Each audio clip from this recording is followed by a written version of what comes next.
Well, thank you very much. It's an honor to have a friend of mine because we went through this together and got along very well for my entire period of time.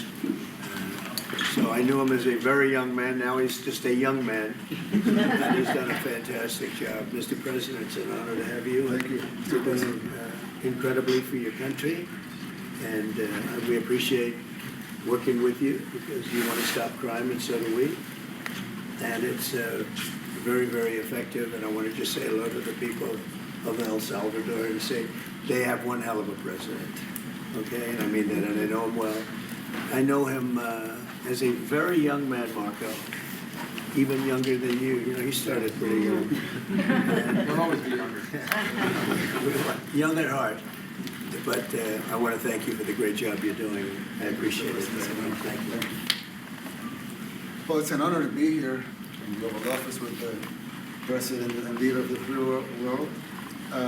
We're very happy, and we're very eager to help. We know that you have a crime problem, a terrorism problem that you need help with. And we're a small country, but if we can help, we'll do it. And we actually turned the murder capital of the world, that was the journalist call it, right? Murder capital of the world, into the safest country in the Western Hemisphere. And, you know, sometimes they say that we imprison thousands. I like to say that we actually liberated millions. So, you know, like, That's very good. Who gave him that line? Do you think I can use that? yes. And in fact, Mr. President, you have 350 million people to liberate. Yeah. But to liberate 350 million people, you have to imprison some. You know, that's the way it works, right? You cannot just, you know, free the criminals and think crime's going to go down magically. You have to imprison them so you can liberate 350 million Americans that are asking for the end of crime and the end of terrorism. And it can be done. I mean, you're doing it already. And I'm sure that people have seen the change in the streets. A long way to go because you're just initiating your second term.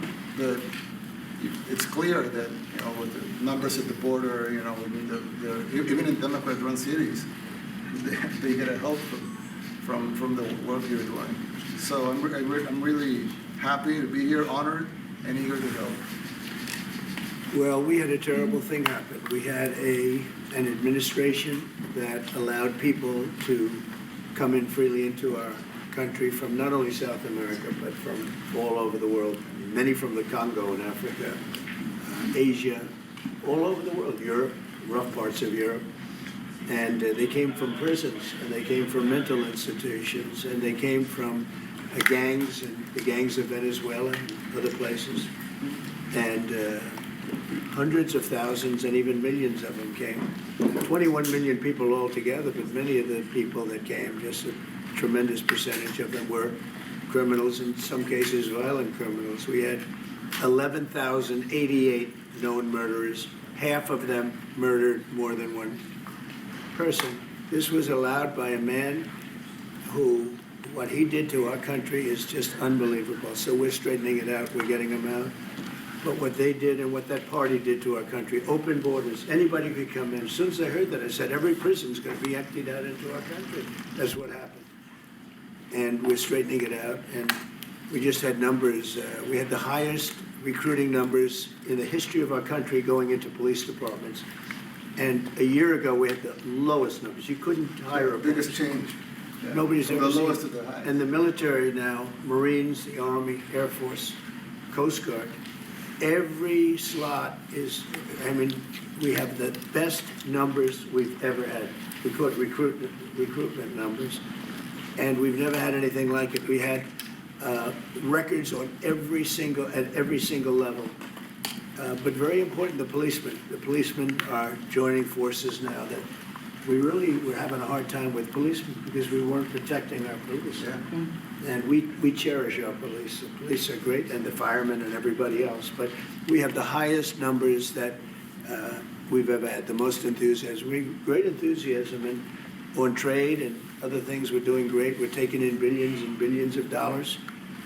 We made 2 weeks ago, I gave them a little bit of a pause because, you know, you have to show a little flexibility. But we go back to what we have to do. The markets have been very strong once they got used to it. But we were losing $2 billion a day. There's no company big like this. But this is the biggest deal ever made. Now we're making $3 billion a day. We're a great country, but we had stupid people running this country, and I can say it. But what they've done to us at the border should never and can never be forgotten. It's a sin, what they did, and you are helping us out, and we appreciate it. Actually, what you're doing with the border is remarkable. It has dropped, what, 95%? It's incredible. Okay. As of this morning, 99%, 99.1% to be exact. Why are those numbers not in the media? Well, they get out with the fake news, you know, like CNN over here doesn't want to put them out because they don't like putting out good numbers. They only like putting out, because I think they hate our country, actually. Yeah, But it's a shame, you're right. Isn't that a great question? Why doesn't the media, why don't they put out numbers? Yeah, 99%. I mean, it's crazy, right? We're doing It's great. a crazy turnaround. Christy, could you maybe say a couple of words about the border, how we're doing? You know, it's just been absolutely phenomenal what a great leader can do. Clear direction, our laws matter. We should only have people in our country that love us, and the Border Patrol and our ICE officers and law enforcement officers have done fantastic work. So we're proud of them. Now we just need to get the criminals and murderers and rapists and dangerous gang members and terrorist organizations out of our country. So, Mr. President Kelly, we thank you very much for your partnership. It has been wonderful for us to be able to have somewhere to send the worst of the worst and someone to partner with. And we'd like to continue that partnership because it's been a powerful message of consequences. Mr. President, you wanted people to know that there was consequences if you break our laws and harm our people and endanger families. And this is a clear consequence for the worst of the worst, that we have somewhere to put them. Thank you very much. Yeah, we even had this gang member from Venezuela, one of the ones you sent, and we interviewed him just to get some information, etc., from them. And he said, "Oh, well, you know, I got arrested 6 times, but they released me the 6th time, so I should be released again." And then he said, "Well, what was the last thing you do?" And he said, "Well, I shot a cop in the leg, but I didn't kill him. I just shot him in the leg." And we're like, this guy was arrested 6 times here in the United States, 6 times. He was released 6 times, and in the he was released 5 times, and the last time he was sent to El Salvador, right? So he's not getting released, but the last time he shot a cop, actually, and he shot him in the leg.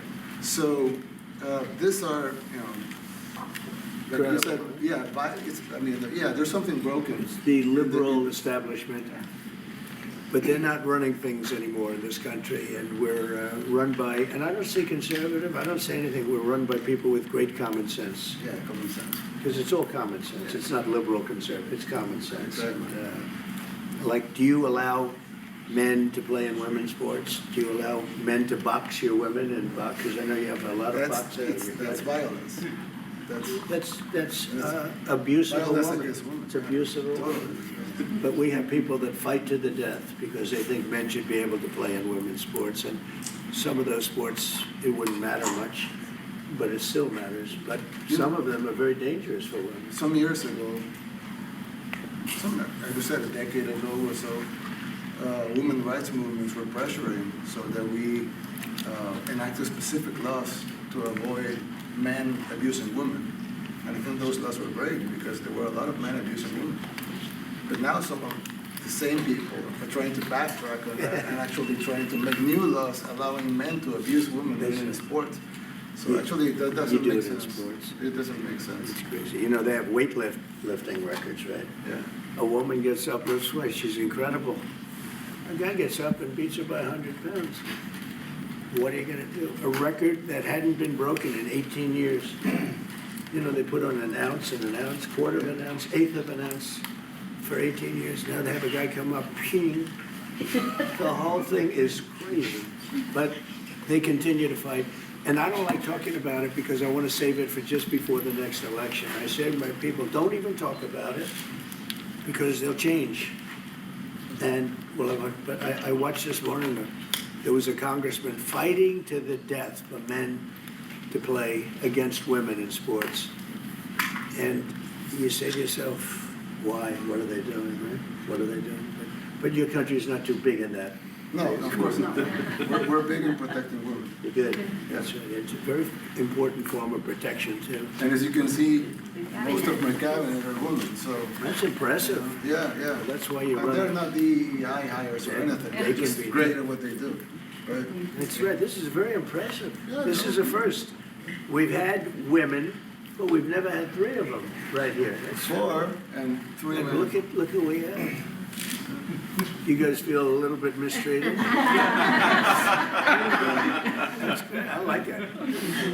Well, we've been advanced. I've been very advanced in that regard too. We have Pam, who's been so Yes, I know. fantastic. And Christy, and the most powerful woman they say I anywhere. know, it's like, She's rated. they're all afraid of her. Susie Wells, they say, oh, she's tough. Yeah. Most powerful woman in the world, according to magazines. What do I know? But I think she probably is. Yeah.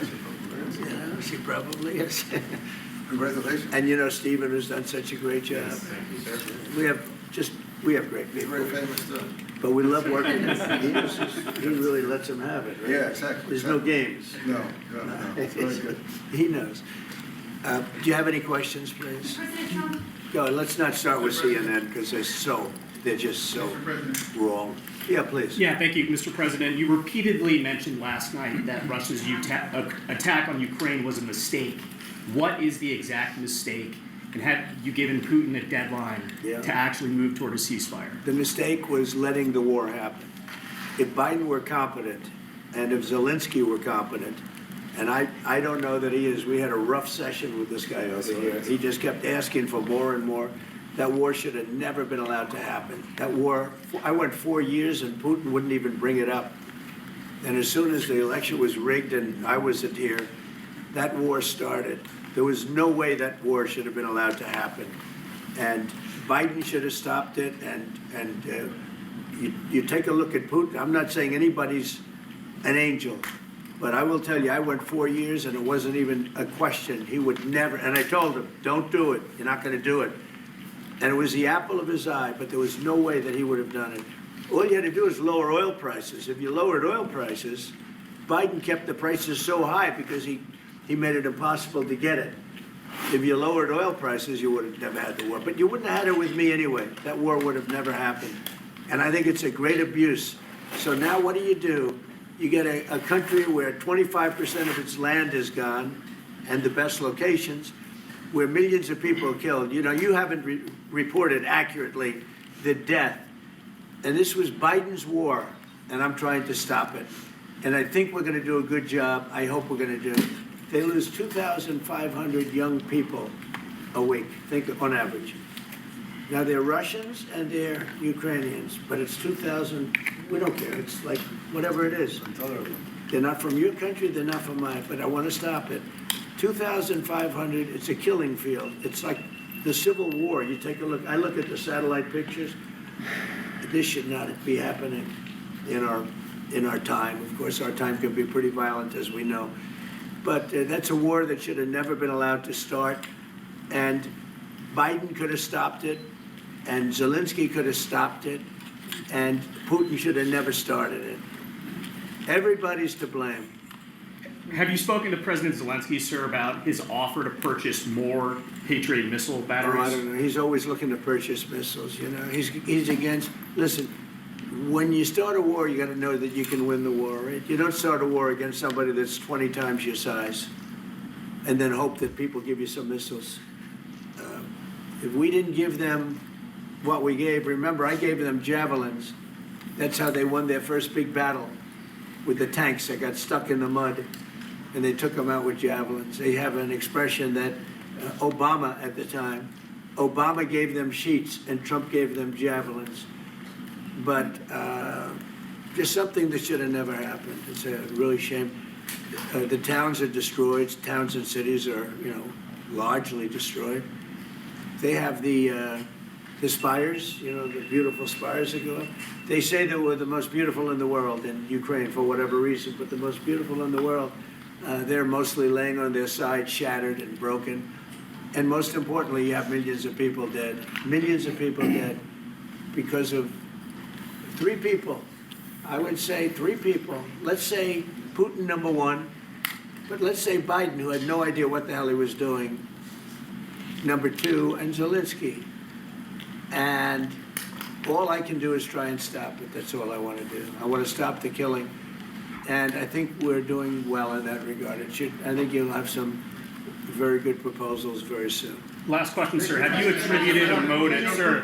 Have you attributed a motive through the FBI investigation behind the attack on Governor Josh Shapiro over the weekend? No, I haven't, but the attacker was not a fan of Trump, I understand, and just from what I read and from what I've been told. The attacker basically wasn't a fan of anybody. It's probably just a whack job. And certainly a thing like that cannot be allowed to happen. So good relation with President Bukele, the best guarantee that this time you won't terminate the temporary. I have a great status relationship with this nationals man. of El Salvador? I have the best relationship with him. We've known each other. I've known him since he was a very young man, as I said, very, very young. And I was impressed. I said, look at this guy is, in fact, you sort of look like a teenager. You look like a teenager. I said, what kind of a country is this? But do you support ideas for Salvador? He grew up well in the last 5 years. Do you support the extension for nationals of El Salvador under temporary I support protected him. status? Do you plan to ask? Do you I plan to Go ahead, let's hear the question from this very low-rated anchor at CNN. Do you plan to ask President Low-rated. Bukele to help return the man who your administration says was mistakenly Which one is that? deported? The man who was mistakenly deported to El Salvador? Well, let me ask Pam, would you answer that question? Sure, President. First and foremost, he was illegally in our country. He had been illegally in our country. And in 2019, two courts, an immigration court and an appellate immigration court, ruled that he was a member of MS-13 and he was illegally in our country. Right now, it was additional paperwork had needed to be done. That's up to El Salvador if they want to return him. That's not up to us. The Supreme Court ruled, President, that if, as El Salvador wants to return him, this is international matters, foreign affairs, if they wanted to return him, we would facilitate it, meaning provide a plane. So will you return him, And President? you are doing a great job. Thank you, Thank Pam. ¿Usted estaría Stephen dispuesto Miller, a- wait a minute. Could you just also respond to that question? Because, you know, it's asked by CNN, and they always ask it with a slant, because they're totally slanted, because they don't know what's happening. That's why nobody's watching them. But would you answer that question also, please? Yes, gladly. So, as Pam mentioned, there's an illegal alien from El Salvador. So, with respect to you, he's a citizen of El Salvador. So, it's very arrogant even for American media to suggest that we would even tell El Salvador how to handle their own citizens as a starting point. As two immigration courts found that he was a member of MS-13. When President Trump declared MS-13 to be a foreign terrorist organization, that meant that he was no longer eligible under federal law, which I'm sure you know, you're very familiar with the INA, that he was no longer eligible for any form of immigration relief in the United States.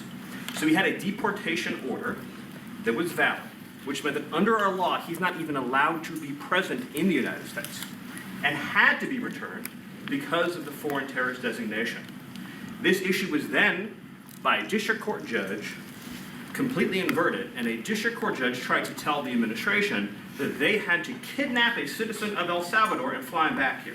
That issue was raised to the Supreme Court, and the Supreme Court said the district court order was unlawful, and its main components were reversed 9-0 unanimously, stating clearly that neither Secretary of State nor the President could be compelled by anybody to forcibly retrieve a citizen of El Salvador from El Salvador, who again is a member of MS-13, which, as I'm sure you understand, rapes little girls, murders women, murders children, is engaged in the most barbaric activities in the world, and I can promise you, if he was your neighbor, you would move right away.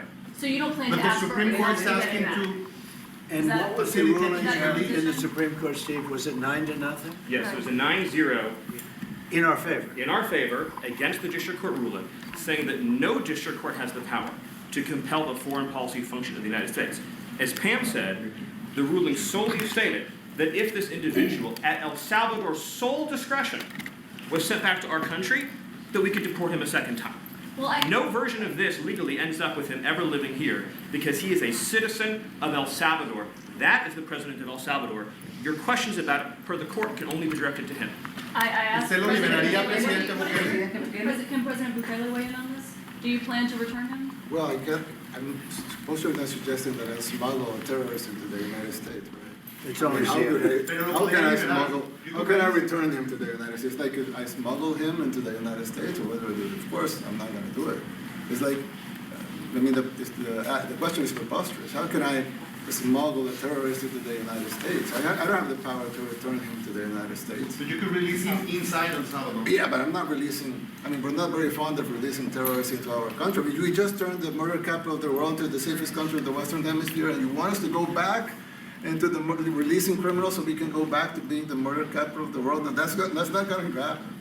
Well, they'd love to have a criminal, Yeah, released into I our mean, country. there's a fascination. They would love it, but Yeah. they're sick, these are sick people. Marco, do you have something to say? Yeah, I mean, Stephen outlined it. I don't understand what the confusion is.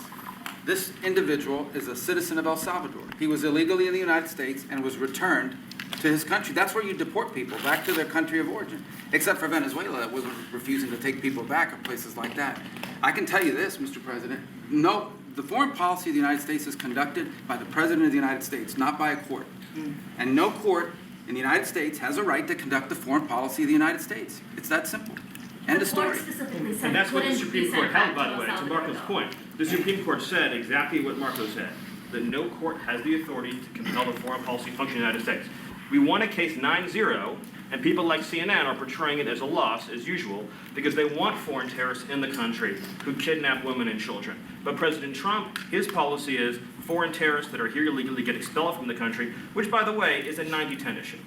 Well, Mr. President, you said that if the Supreme Court said someone needed to be returned, that you would abide by that. You said that on Air Force One just a few days ago. How they long said do we that have to answer it must this be question physical from you? Why don't you just say, isn't it wonderful that we're keeping criminals out of our country? Why can't you just say that? Well, it's illegal. Why do you go over and over, and that's why nobody watches you anymore? You have no credibility. Please, go ahead. President Trump, thank you so much. How many illegal criminals are you planning on exporting to El Salvador? And President Bukele, how many are you willing to take from the U.S.? As many as possible. And I just asked the president, it's this massive complex that he built, jail complex. I said, can you build some more of them, please? As many as we can get out of our country that were allowed in here by incompetent Joe Biden through open borders. Open borders. You probably hear open borders and you can't even understand it because nobody can understand it. Nobody smart or with common sense can understand it. So we have millions of people that should not be in this country that are dangerous. Not just people, because we have people, but we have millions of people that are murderers, drug dealers. They've been allowed to come into our country by other countries that were very smart. When they heard that this very low IQ president, and by the way, I took my cognitive exam as part of my physical exam, and I got the highest mark, and one of the doctors said, "Sir, I've never seen anybody get that was the highest mark." I hope you're happy with that, although they haven't been bugging me too much to take a cognitive, but I did do my physical and it was released. I hope you're all happy with it. I noticed there's no question, so probably you are. But the cognitive, they said to me, "Sir, would you like to take a cognitive test?" I said, "Did Biden take one?" "No." "Did anybody take one?" "No, not too many people took them." I said, what about Obama? Did he take one?" "No, he didn't take one either." I said, "Let me be the only one to take one." But I've actually taken them 3 times already. I like taking them because they're not too tough for me to take. But we had a great physical exam, so I know you're going to ask that. And the doctors who are total professionals, Walter Reed Medical Center, they're great people. And I visited a soldier that was badly wounded, incredible soldier, lost his leg, and who spent a lot of time with him. I mean, great with his mother, and it was really a very great thing. They do a phenomenal job. I just want to say, Walter Reed, I was there for, 5-6 hours. You were there with me. But I took a full physical, and it came out perfecto, so that's good. You've got me for a little longer. Would the U.S. be willing to pay for those facilities to be opened if new ones were going to be built? I'd do something. We'd help them out, yeah. We have one. They're great facilities, very strong facilities, and they don't play games. I'd like to go a step further. I mean, I said it to Pam, I don't know what the laws are, we always have to obey the laws, but we also have homegrown criminals that push people into subways, that hit elderly ladies on the back of the head with a baseball bat when they're not looking, that are absolute monsters. I'd like to include them in the group of people to get them out of the country, but you'll have to be looking at the laws on that, Steve, okay? President, Mr. President, how essential is it for you guys to be locking up these prisoners? And do you think more presidents should follow suit like you guys as far as taking a hard stance on crime in the United States? Well, I do. I think everybody has to. I mean, the president said it better than anybody. He said, you know, you have liberty and you have to have liberty, but to have liberty, not everybody is gonna be good. And, you know, some are bad because they're sick. They're mentally deranged, they're bad. Why do you think? Then you have to take them, if you're gonna have a country, you're gonna have to take those people out. And we've been doing that.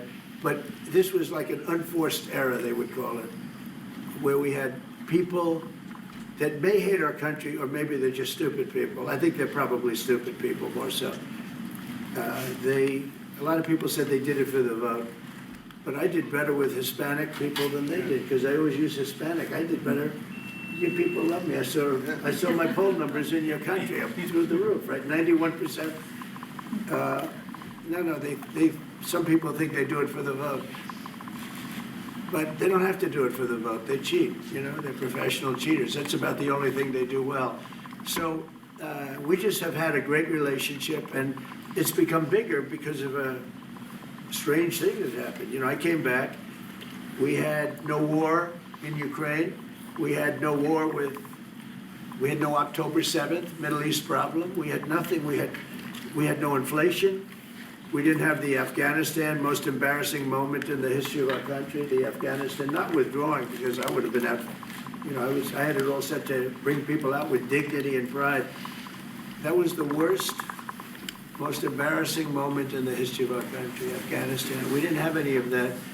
You wouldn't have had the war with Russia, Ukraine. You wouldn't have had the Middle East problem because Iran was broke. They had no money because we had secondary sanctions on and lots of other sanctions. And now every single thing, got a problem with Iran, but I'll solve that problem. That's almost an easy one. We got to solve a war that should have never started, Ukraine and Russia, and we'll get that solved. And we have to solve problems, and we already solved inflation. You know, if you look at the numbers are incredible, actually.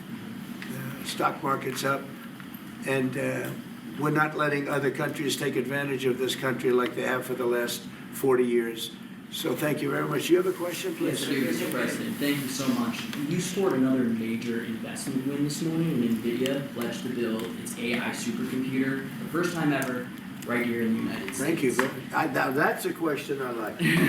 That's true. What is your reaction to this announcement, sir, and how will this positively benefit Americans across the entire country? Well, it's one of the biggest announcements you'll ever hear, because NVIDIA, as you know, controls that almost the entire sector, which is one of the most important sectors in the world, between chips and semiconductors and everything else. And they're the biggest. And the other biggest we already have coming in and spending $300 billion, as you know. They announced 2 weeks ago. But NVIDIA is so highly respected. And this was an announcement that a lot of people, I knew it was going to happen, but not to the extent that it happened. It's big. And the reason they did it is because of the election on November 5th and because of a thing called tariffs. As I say, the most beautiful word in the dictionary. After love, God, relationship.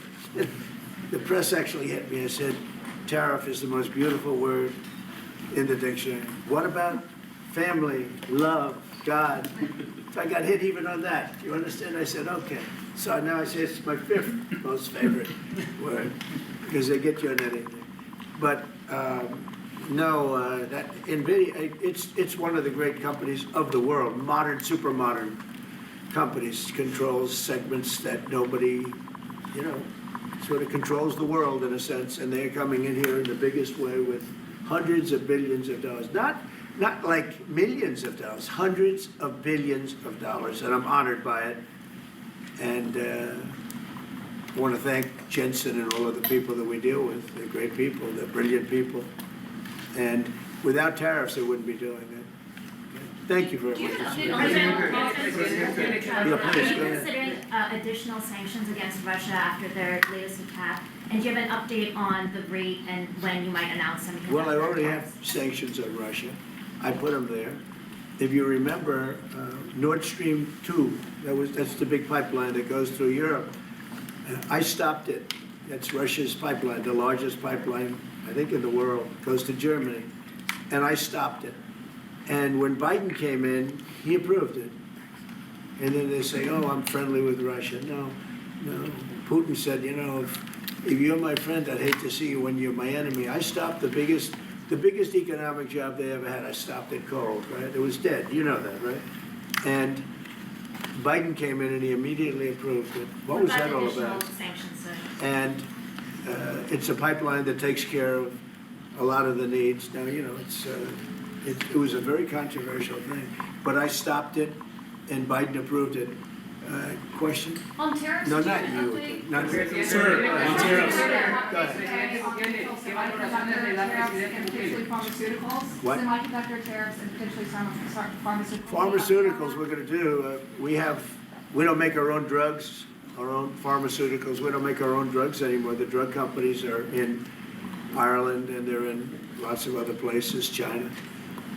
And all I have to do is impose a tariff. The more, the faster they move in. The higher the tariff, it's very serious. It's inversely proportional. The higher the tariff, the faster they come. And yeah, we're going to be doing that. That's going to be like we have on cars. We have, as you know, a 25% tariff on cars. We have a 25% tariff on steel and aluminum. And that's what that category fits right now. Do you have a percentage in mind and a timeline? I have a timeline, yeah, not too distant future. And we're doing it because we want to make our own drugs. We're doing it because we want to make our own steel and aluminum, lumber, other things. And they're all coming in. We have record numbers, $7 trillion. Since I announced, like a month and a half ago, since I came in, we have over $7 trillion being invested in the country. We didn't have $1 trillion. We didn't have $500 billion with some of these guys. I didn't know what the hell they were doing. So we have the largest investment that we've ever heard of, and we're only 2 months in. And that'll continue at levels that you've never seen before. That's what's going to happen. And even the stock market's up today. It's we also, you know, a lot of people didn't say it the way it was. We had the largest gain in the stock market in history on every single category last week. That was a nice game because we were getting a little hit because people didn't understand the power of our economic, our country economically if you use it right. Do you have something to say on that, JD?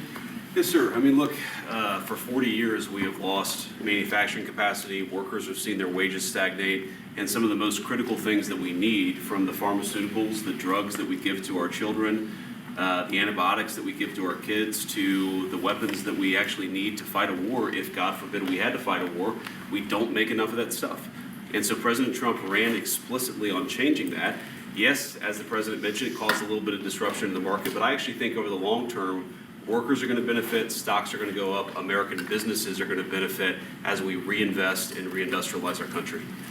And the auto workers and the Teamsters and all of the unions, you know, not traditionally Republican, but I'm winning those unions by, what, 40, 50 points on the Democrats. They're losing everything.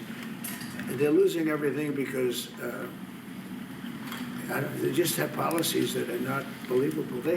They fight for policies that are 5% popular, and nobody knows who the 5% are. I mean, nobody can find the 5%. But if you go back to Ohio, and by the way, we have the great championship team from Ohio coming in today, right? Very big day. And that's going to be a little bit later. And that'll be, if you want to stick around, I'll introduce you to some nice people. You'll see some very large people, right? You'll see some people that even you have not seen people like this. These are 6'7", 380 pounds with no fat. Okay, that's pretty good, right? But the team, the national championship team, is being honored today at the White House, so that'll be exciting if you're around. You want to stay around? I'll have you up there. You can tell them all about your prison, how you have to behave. Mr. President, for Okay. businesses Any- in full clarity, how Who else, temporary are those restrictions? Go ahead, please. Behind. You said yesterday that you're making a decision on Iran very quickly. Yeah. What do you mean by that? Is that a decision? Well, they have to solve their problem very quickly. Iran wants to deal with us, but they don't know how. They really don't know how. We had a meeting with them on Saturday.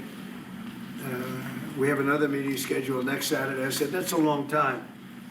You know, that's a long time. So I think they might be tapping us along. But Iran has to get rid of the concept of a nuclear weapon. They cannot have a nuclear weapon. He can't have a nuclear weapon. Nobody can have, we can't have anybody having nuclear weapons, you know? We can't have nuclear weapons. And I think they're tapping us along because we're so used to dealing with stupid people in this country. And I had Iran perfect. You had no attacks. You would have never had October 7th in Israel, the attack by Hamas, because Iran was broke. It was stone cold broke when I was president. And I don't want to do that. I want them to be a rich, great nation. The only thing is, one thing, simple. It's really simple. They can't have a nuclear weapon. And they got to go fast because they're fairly close to having one. And they're not going to have one. And if we have to do something very harsh, we'll do it. And I'm not doing it for us, I'm doing it for the world. Does that very And these are harsh- radicalized people, Does that include and they potential- cannot have a nuclear weapon. Does that include a potential strike on Iranian nuclear facilities? Of course it does. And just a follow-up question, a clarification. You mentioned that you're open to deporting individuals that aren't foreign aliens or are criminals to El Salvador. Love Does that include potentially U.S. citizens, fully naturalized Americans? If they're criminals and if they hit people with baseball bats over their head that happen to be 90 years old, and if they rape 87-year-old women in Coney Island, Brooklyn, yeah, that includes them. What, do you think there's a special category of person? They're as bad as anybody that comes in. We have bad ones too. And I'm all for it because we can do things with the president for less money and have great security.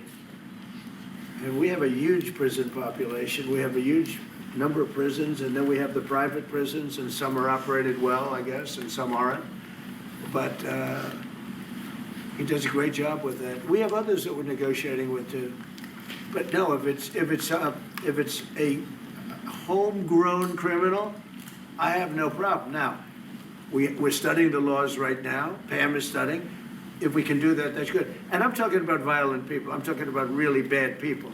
Really bad people. Every bit as bad as the ones coming in. And I made the statement when I heard about this a long time ago now, 4 years ago.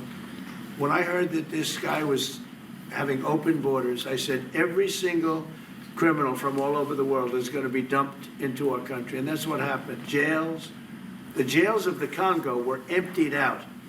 The jails of Venezuela were emptied out. And you know what happened? Their crime went way down. But now Venezuela has other problems. You know what the problem is? They have no money. Because I shut off their oil and we put secondary tariffs because they're not doing what's right over there. They know what to do. We spoke to them, I spoke to them. They know what to do. But they have no money. Venezuela has no money. But Iran had no money. And Iran behaved so beautifully. And then Biden took all those secondary tariffs and tariffs on. I told China, you can't buy oil. If you buy oil from Iran, China, I told it to President Xi, then we no longer want you to do business with the United States of America. And those ships disappeared from that harbor so quickly. China. Get along great with China. Are the talks with Iran productive? Do you want to continue that? The talks with Iran, do you believe those are productive? Do you want to continue that? I think Iran could be a great country as long as it doesn't have nuclear weapons. If they have nuclear weapons, they'll never get a chance to be a great country. They will never get a chance. It won't even come close. Sir, on tariffs. Yeah. Yeah, thank you. Yesterday you mentioned short-lived product exemptions. Which specific products are you considering and how long is short-lived? Weeks, months? I'm looking at something to help some of the car companies where they're switching to parts that were made in Canada, Mexico, and other places, and they need a little bit of time because they're going to make them here. but they need a little bit of time. So I'm talking about things like that. What about any Apple products, other cell phones? Look, I'm a very flexible person. I don't change my mind, but I'm flexible. And you have to be. You just can't have a wall and you'll only go, no, sometimes you have to go around it, under it, or above it. There'll be maybe things coming up. I speak to Tim Cook. I helped Tim Cook recently, and that whole business. You know, I don't want to hurt anybody, but the end result is we're going to get to the position of greatness for our country. We're the greatest economic power in the world if we're smart. If we're not smart, we're going to hurt our country very badly. We lost with China over the Biden years trillions of dollars on trade. Trillions of dollars. And he let them fleece us. And we can't do that anymore. And you know what? I don't blame China at all. I don't blame President Xi. I like him. He likes me. I mean, you know, who knows? Who the hell cares? Do you have any updates on talks But you know with what? China? What? Do you have any updates with talks with China? No, let me sir, just over tell the- you this. I don't blame China. I don't blame Vietnam. I see their meeting today. Is that wonderful? That's a lovely meeting. They're meeting, like trying to figure out how do we screw the United States of America. Don't forget, the European Union was formed to do just that. The European Union was formed to hurt the United States and on trade. And they get us on NATO because they don't pay their bills. But now, since I got involved, they have been paying their bills. I took in over $600 billion for NATO. Nobody took in anything. I mean, they were all delinquent. They had 8 nations out of 28 paid their bills. The rest of them were way delinquent. And I said, if you don't pay your bills, we're not going to protect you anymore. And the money poured in over 600. The Secretary General last week made that statement. He said, I've never seen anything like it. We couldn't get anybody to pay because the United States was footing the bill for NATO. Well, we got hurt there, and we got hurt on trade, likewise, European Union. And they've got to come to the table. And they're trying to. They're trying to. But the European Union has taken terrible advantage. They don't take our food products. They don't take our cars. We have millions of their cars, BMW, Volkswagen, Mercedes-Benz, many others. They come in by the millions. They don't take, there are no Chevrolets in Munich, I can tell you that. I said to Angela Merkel when she was there, as she was letting millions of people infiltrate Germany, which was not so good from, we would call them illegal immigrants, but she made them legal. But I said to her, and I got along with her very well, I said, how many Chevrolets do we have in Munich or Frankfurt? Why, none, Donald, none. I said, you're right. And yet we take in millions and millions of cars. No, those days are over. How long do you Okay, think the exemption? thank you very much, everybody. Thank you, guys. Thank you, guys.